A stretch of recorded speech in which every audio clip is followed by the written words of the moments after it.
You're teching up. The upgrade timer is ticking down, and you know the second it lands, you're miles ahead. 15 seconds. 10. And then a tiny army you never bothered to build just strolls into your base, and it's over. Your shiny upgrade finishes about a second after you've already lost. Oof. The shiny win button finished half a second too late. And you've been on both ends of that one.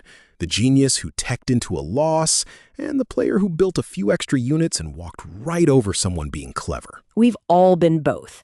And here's the mistake I want to pick apart, because the tech itself wasn't the problem. It's that we treat the tree as a menu. Click the shiny thing, get stronger. It isn't a menu. It's a commitment. And commitment comes with a bill. So the thing that actually beat you wasn't their army. It was the door you slammed shut the moment you committed. Right, and that leads to the claim I want to defend the whole way through. You'd think a bigger tech tree is pure upside. More options, more power. It's the opposite. A tech tree's actual purpose is to strip options away. Okay, hold on. Let's hear it, because that sounds backwards. It's literally a list of stuff I can go get. Every loading bar you've ever stared at trained you to read a filling bar as almost there. So teching down the tree just feels like progress. Right, and that's the trap. Going deeper looks like getting closer, but it's really just spending. Everything you pick closes the things you didn't.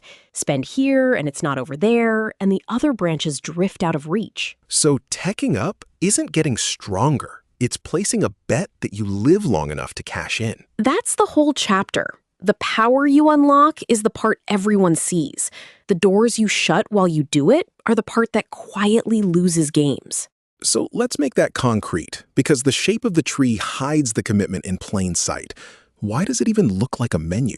Because that's how it's drawn. Picture this, rows of icons, branches, little arrows. It reads like a shopping list. But look at what those arrows are saying. That you can't have the thing at the bottom until you've bought the thing above it. There's an order baked in. You don't grab the strong unit, you buy your way down to it. Exactly. Depth in that tree isn't power, it's time. Every layer is minutes you have to survive first. And the branches are directions, not things you keep. You can't walk two at once. Sure. So it's really a forced sequence, dressed up to look like free choice. So when you say time, walk me through it. What does teching actually cost me right there in the moment? Honestly, this is the one I learned the hard way. For years, I'd spot a strong upgrade, rush straight for it, and feel like a genius doing it.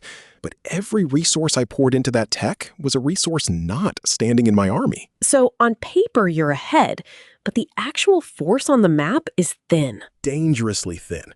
My worst one, I fast-teched in a game, felt brilliant, and then 6 basic units I could have just built, strolled in, and ended me. The upgrade completed about a second after I lost. That gap where the tech is cooking and you're soft is the window. Oh man, getting caught there is a nightmare. And whoever hit you in that window didn't outplay your strategy. They just showed up while the door hung open. And that's the part I wish someone had told me earlier. The resource cost is just the price tag. What you're really spending is time. Meaning the minutes, not the minerals. Yeah. Take a cheap upgrade with a long research time. It can be scarier than a pricey one that pops instantly, because the danger was never the cost. It's the whole stretch where you're exposed. Right, so you're soft for exactly as long as that bar takes to fill. The bar is the real meter, not the sticker price. Commitment in an RTS is measured in time, not money. Now, there's a second cost, sneakier than timing. The instant you commit to a path, you hand your opponent your plan. I think it's the most underrated cost in the genre, honestly. So the tech building itself gives it away? It does. Say you put down the structure for the fancy units, or you start the age up. The moment they scout it, they know what's coming before it arrives. You've broadcast it. Yeah, so the fog hides their army, but the tech you committed to is a flare you send up for them. Right. Good players read those tells and pre-build the counter. Great players fake a tell they're not even chasing. So that's timing and the tell. The third cost is the cruelest. Once you've committed down a branch, turning around is brutal. Because what you already bought doesn't refund. None of it. The resources are sunk, the time is gone, And the new direction has its own prerequisites. You pay all over again. Let's say you grabbed an upgrade that looked perfect, and then the game went a totally different way. Now, it's dead weight, doing nothing. Sure, the classic. You pay full price for something you never use once. Yep. So the tree punishes the player who overcommits and can't adapt, and the one who keeps hedging and never picks anything. There's no safe seat. Now, how reversible all of this is shifts game to game, which is really a design dial.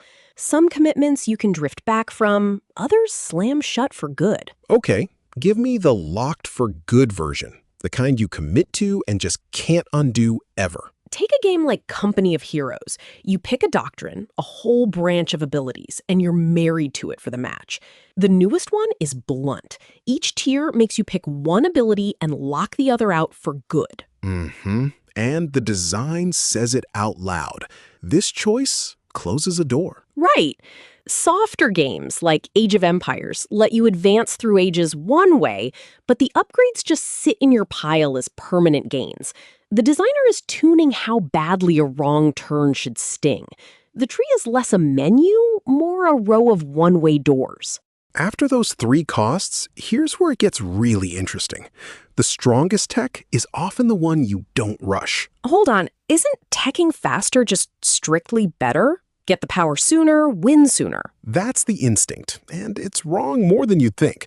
Rushing tech is the boldest bet on the board. You're wide open in that window, and you've shown your whole hand. Hold off, stay on units a little longer, and you stay flexible and unread.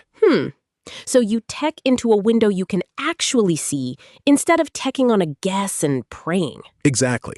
The fastest tech bets, the game ends before the bill comes due. Teching a touch later is the hedge, and a lot of the best players live right there. And once you know tech is this loud, expensive commitment, it turns into a mind game, which is honestly my favorite thing in the genre. You can bluff it. Bluff your tech? How? Say you throw down a building that screams air units. They panic and dump their economy into anti-air. So when your real attack rolls in on the ground, they've got nothing built for it. You baited them into committing first. So you're not just hiding your own commitment. You're weaponizing theirs. That's the level above. They locked a door based on a lie you told them, and now they can't get back through it in time. And all of this only works if the tree gives you real choices to begin with, which is its own design problem. Meaning, if one path is just the best, there's no real decision. Yeah, one obviously correct branch, everyone takes it every game, and the commitment stops meaning anything. That's a solved tree. Same failure as a unit that beats everything. One right answer, and the choosing disappears. Sure. So the designer's real job is keeping a bunch of paths tempting and none of them safe. That's the tightrope. Make every path tempting, and make sure each one costs you the rest. So put it all together. Every big tech call in a match is one of these bets. Imagine the choices. Rush the tech or stay safe on army. This branch or that one. Tech now or hold and stay flexible. Each one is a timed bet, placed on a guess about what they committed to. Exactly. And that's what gives the choice its weight. If you could see their whole plan and undo your own anytime, teching would just be a checklist everyone fills out the same way. Yeah, and the cost is the point. Take it away, the tree solves itself. Leave it in, and every upgrade is a little wager you can't take back. So circle back to where we started.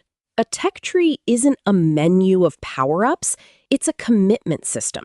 Its job is to make you choose, shut the doors you didn't pick, and charge you in time and information for whatever you unlock. And the second you stop seeing it as a list of upgrades, you start playing it like what it really is. A run of bets you can't unmake. And if you've ever committed a team to a framework or a big migration, you know this in your gut. The capability you gain gets all the celebration. The paths you closed and the months you're exposed mid-migration, that's the real cost. Yeah, the upgrade always finishes eventually. The real question was whether you'd still be standing when it did. So that's the tree then. Not a menu, A line of doors you pay to walk through and can't walk back. Next match you load up, watch the moment you commit. Notice what you just locked yourself out of, and whether you've left yourself wide open while the bar fills. And here's the catch we hint to next time. You pick a path, but the ground you're standing on decides whether that path was ever going to work. That's map design, and how terrain writes the meta before a single upgrade lands. Thanks for listening to Learning Podcasts.